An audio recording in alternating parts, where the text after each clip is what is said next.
Welcome to this week's lecture on setting and symbols. We'll discuss both of these literary elements in the context of this week's readings in Portable Literature. The purpose of this lecture is to help you get a better understanding not only of setting, but also how setting can work as a symbol reflecting the author's main ideas or themes. This in turn might help you when you search for symbols in your essay assignment. All right, let's talk a little bit about setting. Just like other components of fiction, character, plot, etc., setting can be vitally important, and it's your job as a student of literature to determine the impact of the setting on the characters. Setting is more than just the place. It's the historical time period, the geography, the physical surroundings, and the cultural norms of the time. Here's a great quote by Eudora Welty, who's the author of Delta Wedding. Every story would be another story and unrecognizable if it took up its characters and plot and happened somewhere else. Fiction depends for its life on place. Place is the crossroads of circumstance, the proving ground of what happened, who's here, who's coming. Sometimes the setting is so important that it's almost another character. Notice that in one of your short stories, This Is What It Means to Say Phoenix, Arizona, one of the settings is named in the title. Consider what some other famous stories would be like with a different setting. Can you imagine Huckleberry Finn without the Mississippi River, or the backdrop of the post-Civil War South? To Kill a Mockingbird if it weren't set in Alabama? Or how about The Great Gatsby without the Roaring Twenties? When we think of setting, we think of the place, the area. As you look for meaning in any given story, think of how the place impacts the story. For example, the setting in This Is What It Means to Say Phoenix, Arizona is so important that, as we just mentioned, the setting is part of the story's title. The climate of the area is also part of the setting. And just as the heat in Phoenix impacts the storyline in Alexi's story, the storm in Chopin's short story is crucial to the plot. Notice that it too is named in the story's title. In this story, the storm and the plot move in tandem. Without the storm, it's possible that the encounter between Calixta and Alcée never would have taken place, or if it had, maybe it wouldn't have become quite as involved.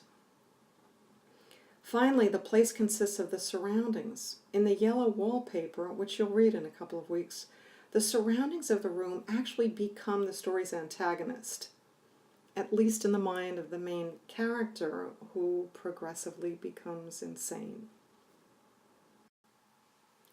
The time in history is also part of the setting, and the time period influences the story's cultural context. I Stand Here Ironing, for example, takes place around the time of the Great Depression, before many of this country's social programs were put in place. Understanding this helps the reader understand the mother's desperation. Similarly, we've got to understand the cultural context when we discuss the story of An Hour or the yellow wallpaper. We have to realize that women were forced to be dependent on their husbands. You could be independent only if you had inherited money from your family, but this would also belong to your husband given the laws of the time. Mrs. Mallard would become free only if her husband were out of the picture.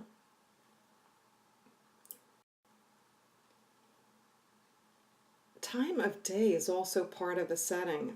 The Cask of Amontillado, which you will read in a couple of weeks, would make no sense taking place under bright daylight, for example. The fact that Miss Brill takes place in the winter is also important.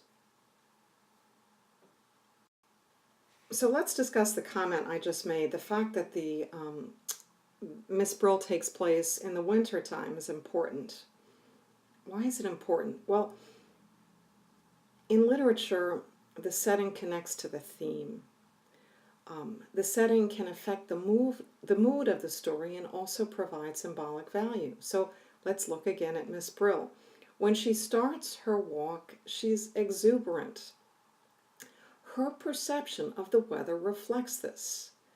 It's a brilliant day. The sky is powdered with gold.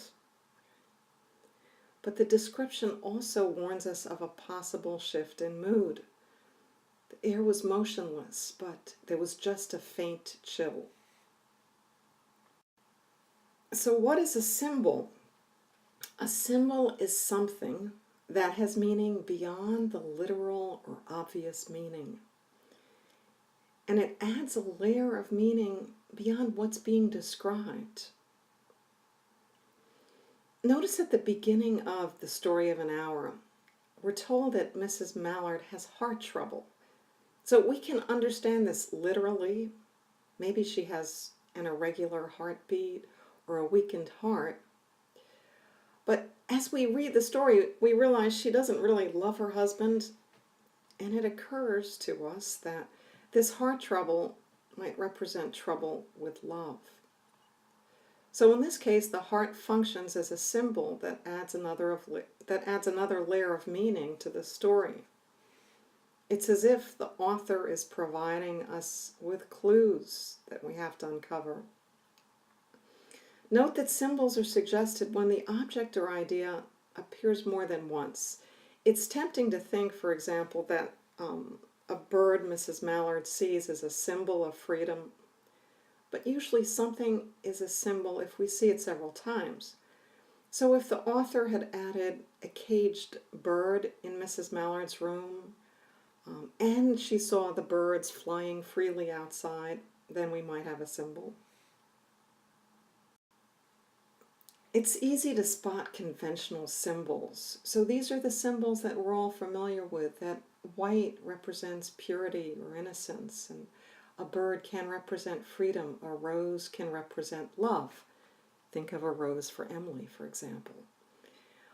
In the stories in the portable literature, we don't see many of these conventional symbols. The symbols that are in these stories become symbols. They take on meaning that's created within the context of the story. As you search for symbols, make sure you consider elements of the setting.